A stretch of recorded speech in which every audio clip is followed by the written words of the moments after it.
troisième caractère, lisons Colossiens au chapitre 1, le verset 10. Tu sais que tu peux mourir parce que tu es ignorant. Osée 4, 6 dit, mon peuple périt parce qu'il manque de connaissance. Colossiens 1, verset 10. Lisons, la connaissance de la parole va produire quelque chose. Vas-y. Pour marcher d'une manière digne du Seigneur et lui être entièrement agréable, portant des fruits en toutes sortes de bonnes œuvres et croissant par la connaissance de Dieu. Par la connaissance de Dieu. Croissant par la connaissance de Dieu. Donc, la connaissance, c'est un facteur de croissance. Sans la connaissance, quelqu'un peut périr. C'est pourquoi il est indispensable que le sarment laisse que les ingrédients nécessaires pour la production arrivent jusqu'à elle.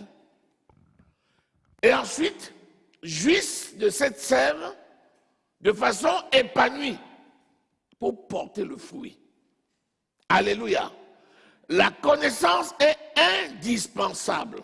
Sans la connaissance, le peuple périt. C'est la parole de Dieu qui est claire. C'est la parole de Dieu qui est claire.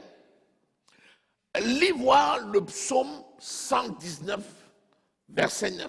Le psaume 119, verset 9.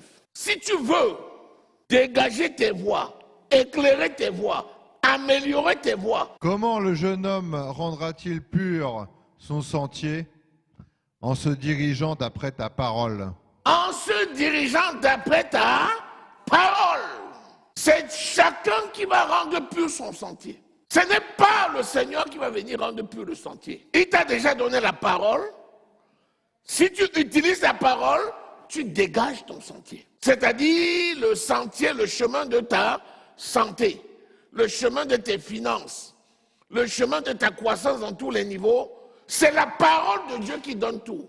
Rappelez-vous, Colossiens au chapitre 2, verset 3, dit « Toute la richesse et les trésors de sagesse et de connaissance sont en Christ. » Et Christ, c'est la parole. Si tu ne laisses pas toi-même et si tu ne te lèves pas pour utiliser la parole et dégager tes voies, les branches vont tomber les unes sur les autres. Au moindre vent, elles vont tomber les unes sur les autres. Elles vont boucher le chemin. Elles vont boucher le sentier. Le verger deviendra inaccessible. Donc c'est toi-même qui as la responsabilité de dégager tes voies. Quelle que soit la voie, rappelle-toi, Proverbe au chapitre 4, au verset 23, il dit, garde ton cœur plus que toute autre chose, car de ton cœur coulent les sources de vie. Ce sont les voies-là. Ces voies-là, c'est la parole de Dieu qui la donne, et rien d'autre.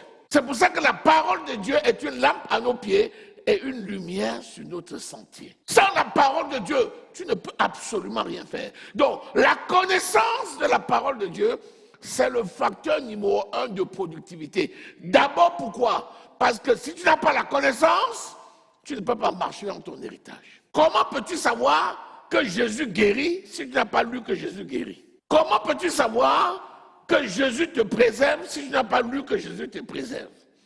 Comment peux-tu savoir que les anges de l'Éternel campent autour de toi si tu n'as pas médité la parole pour savoir que les anges, ce sont les êtres créés par Dieu au service de Dieu et qui exercent leur ministère en ta faveur? Si tu n'as pas médité la parole pour savoir que tu es supérieur à Satan, comment peux-tu résister devant Satan? Donc la connaissance est claire.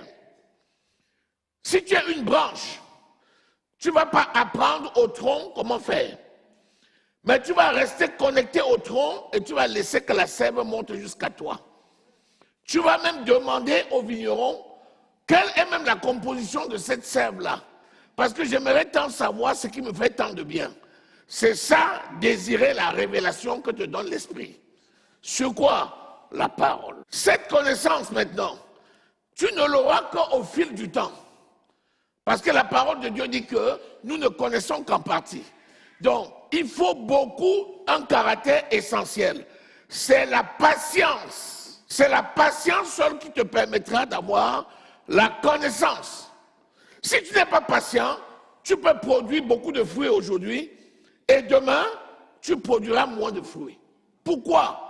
Parce que tu es tellement pressé d'en produire toujours davantage que tu risques de prendre les courts-circuits. Les principes de productivité se respectent à la lettre. Les agriculteurs sont mieux placés pour nous enseigner sur ces voies-là. Ils connaissent le temps, ils connaissent les saisons, ils connaissent comment il faut faire et le respect. À l'église en général, les gens ont envie parfois d'aller trop vite. Alors que le processus, écoutez, la productivité d'un fruit, c'est le produit, c'est l'aboutissement d'un processus. La seule chose qui peut te permettre de changer le cours des choses, c'est la sémence. Par la sémence de la parole, tu peux modifier l'environnement et changer le cours d'évolution.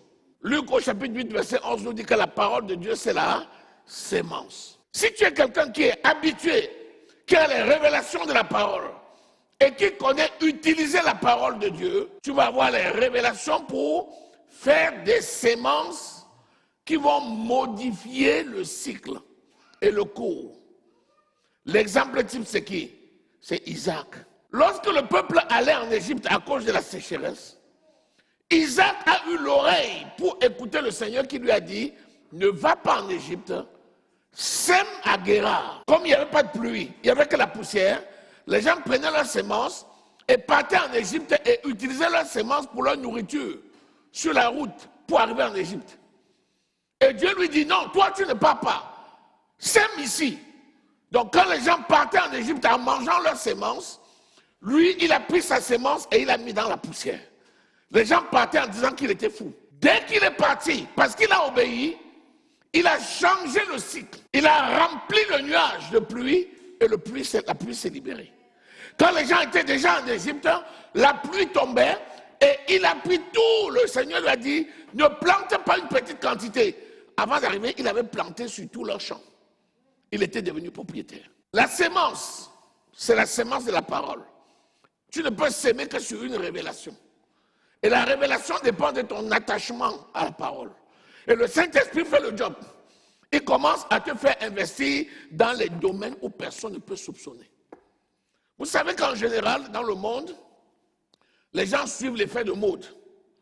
Si tu commences à vendre des arachides, maintenant ça marche. Dans les 3 mois qui suivent, il y aura 18 comptoirs d'arachides. Tout le monde va dire, mais c'est le business qui marche. Les gens vont même vendre ce qu'ils sont en train de faire pour acheter des arachides et vendre. Après 6 mois, il n'y aura plus que les arachides dans la ville.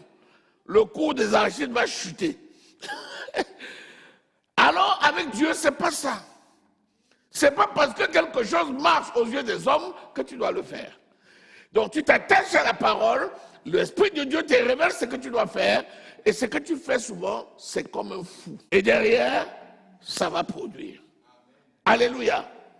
Donc, attention, la patience. Lisons Jean au chapitre 12, verset 24. La patience, c'est l'épreuve du temps. Si tu n'es pas humble, tu ne peux pas accomplir la patience. En vérité, je vous le dis, si le grain de blé qui est tombé en terre ne meurt, il reste seul, mais s'il meurt, il porte beaucoup de fruits. Lorsque tu as le cep et tu as le sarment, attention, la vendange ne se fait pas au même moment partout. Il y a des territoires où la vendange doit être tardive. D'autres territoires où la vendange doit être précoce. Si tu peux récolter précocement, tu peux aussi être appelé à récolter tardivement. Tout dépend de qu'est-ce que tu feras de cette récolte et le plan de Dieu pour ta vie. C'est la raison pour laquelle le Seigneur m'a révélé ça. Je l'ai souvent dit, c'est une révélation. Il dit dans sa parole, celui qui sème avec larmes moissonnera avec chant d'allégresse. Il transportera des gerbes avec chant d'allégresse. Mais la révélation, c'est laquelle? Les cultures ne sont jamais les mêmes. Et il nous dit qu'il y a 12 fruits. Et les 12 fruits doivent être portés en même temps. Mais si tu sèmes 12 fruits en même temps, les 12 fruits n'ont pas le même cycle d'évolution. Certains vont commencer à produire pendant que d'autres seront au milieu. Ce que tu vas faire, c'est quoi? Aie seulement la patience. Continue à s'aimer. Même si tu ne récoltes pas, passe à la deuxième, puis la troisième, puis la quatrième sémence. Même si tu ne récoltes pas encore, continue à s'aimer. Il viendra un moment où les récoltes vont commencer. Et les récoltes vont se suivre les unes après les autres. Et à un moment donné, les sémences de certains vont coïncider avec la récolte d'autres. Et tu vas entrer dans un cycle où tu ne manqueras plus. Parce que quand tu auras besoin pour s'aimer, tu auras en abondance de l'autre côté pour récolter. Et ce qui était difficile va devenir facile. Je ne sais pas si je parle à quelqu'un. C'est une vérité absolue. Le temps de la mort, là, c'est un temps indispensable. Imagine-toi, la graine a été mise en terre. Elle tarde tellement à germer que tu t'en vas la déterrer. C'est possible? C'est possible, non? Oh. Depuis que j'ai mis la graine là, est-ce que c'est même toujours là? Tu l'enlèves, tu vas la mettre ailleurs, mais tu l'as tuée. Tu l'as tuée. Il faut qu'elle meure à l'endroit où tu l'as mise. Quand elle est morte maintenant, ce qui était chair meurt, ce qui est esprit s'exprime. Attention, l'esprit est à l'intérieur du corps. Si tu ne brises pas le corps, tu ne laisses pas l'esprit s'infuser. Il faut que le brisement du corps, tu casses ce sarcophage-là, cette chair qui est devenue une prison, qui est devenue un cimetière pour toi là. Tu le brises jusqu'à ce que la chair là ne tient plus. L'esprit commence, l'onction commence à... Je ne sais pas si quelqu'un est là. C'est en brisant, mais comment ça va se faire? C'est dans le temps qu'elle va mourir. Prends la graine de maïs, essaie de la casser avec tes dents et casse ta dent. Laisse-la un peu dans la terre, l'eau va s'en occuper. Je vous ai dit, hein, l'eau, tout est venu de l'eau. L'eau va s'en occuper. Elle va se ramollir, se désintégrer tout seul. Pourquoi? Parce que l'eau s'en occupe, l'eau use, mon ami. Mais quand le temps sera accompli, tu vas voir ce qui était si dur devenir la poussière. Et dans les décombres là, tu vas voir germer une plante. La patience est même tellement indispensable qu'il faut la travailler. Ces caractères-là, il faut les travailler. Apprends à patienter, s'il te plaît. Apprends. Si tu vois quelque chose qui est spontané, soit le Saint-Esprit te dit, je vais faire quelque chose de spontané, il fait, mais en règle normale, le Saint-Esprit n'est pas un esprit de spontanéité. Il fait que les gens font leur classe. Mais attends, le Saint-Esprit, c'est un enseignant. L'enseignant te prend et il t'enseigne. Alléluia. Il t'enseigne les principes. Parce que l'enseignant veut faire de toi un enseignant. Quand Dieu t'appelle dans un domaine, Dieu fait en sorte qu'après, tu deviens une bénédiction pour les autres. Il t'enseigne ses voies. Et une fois qu'il enseigne, d'ailleurs, Jésus a montré l'exemple. Pourquoi il a fait 3 jours dans le tombeau? Il pouvait mourir à la croix et puis quelques heures après, on le voit, il descend, il dit, descendez-moi ici vite. Ou bien, il fait seulement ça, poum, tout tombe. Imagine-toi. Quand les gens disaient déjà, oh, imagine-toi un tonnerre. Et du coup, on voit Jésus là. Il dit, me voici, les gens tombent, ils meurent. Non. Il a dit, je dois être mis en terre. Parce que si je ne meurs pas et si je ne me désagrège pas là-dedans, je ne vais pas engendrer. Et nous sommes le produit de sa résurrection. Donc la patience est indispensable.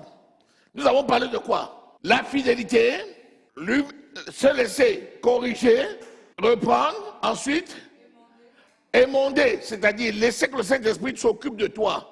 Tu ne peux pas connaître plus que lui. Il sait ce que tu as besoin.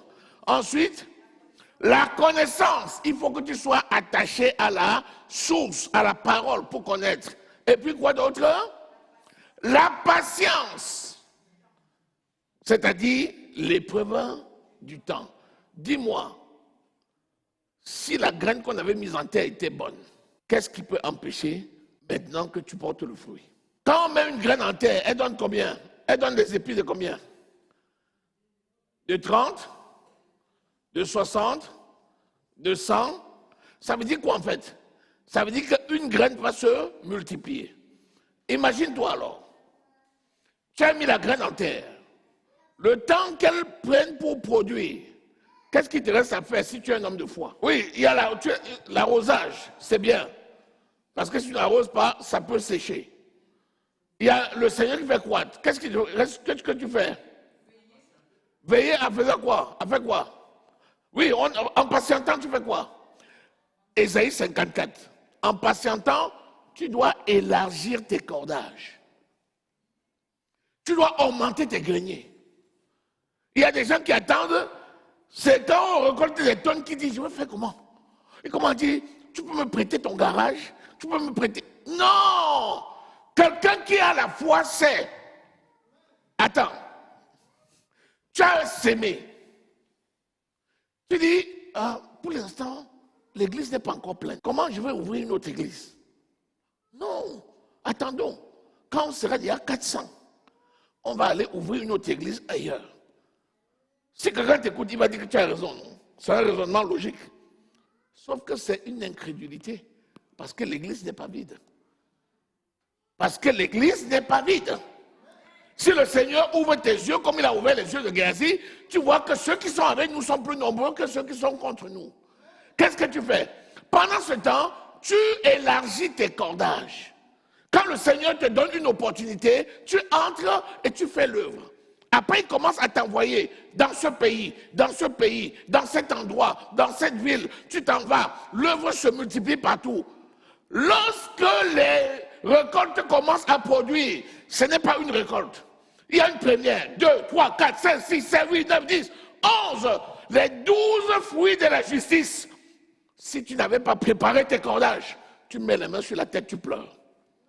Je ne sais pas si quelqu'un est dans cette maison. Tu ne sais pas où mettre. Vous n'avez jamais vu quelqu'un qui produit et les produits restent au champ? Dites-moi. Tes biens deviennent la nourriture des oiseaux. Est-ce que tu sais que moi, mon grand-père disait ça quand j'étais petit? Et c'est ce qui est arrivé à ses biens. Le père de ma mère, il disait dans ma langue, mes biens deviendront un jour la nourriture des oiseaux. Parce que quand il regardait ses enfants, il ne voyait pas quel enfant va prendre la relève pour diriger ses biens. Alors il avait l'habitude de dire que ça veut dire mes biens sont devenus la nourriture des oiseaux. Et c'est ce qui est arrivé. Quand tu as la révélation, tu vas élargir tes cordages. Parce que le Saint-Esprit ne te donne pas quelque chose sans t'avoir fait voir. Le champ qu'il te donne là, la récolte là, il te l'a fait voir dans les visions, dans les songes, dans les convictions. Si tu ne saisis pas, tu vas être pris au dépourvu.